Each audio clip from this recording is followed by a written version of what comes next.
Что вас ждет с мужчиной в отношениях? Лайки, комментарии, видео отправляем подружке, да, и что, сохраняем, делаем репосты, все как обычно.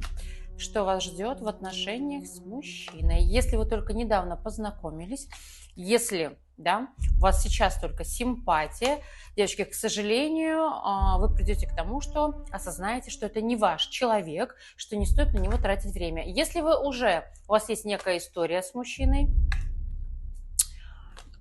здесь вместе вы можете придумать какой-то бизнес, какой-то совместный проект, да, развивать, зарабатывать деньги, прийти к благополучию, прийти к изобилию финансовому и даже к семье, девочки. Ну, если вы не женаты, да.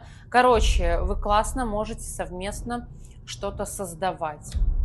Благодаря этому мужчине вы можете масштабироваться, либо он благодаря вам. Но здесь деньги и успех идет финансовый. Ну, супер же.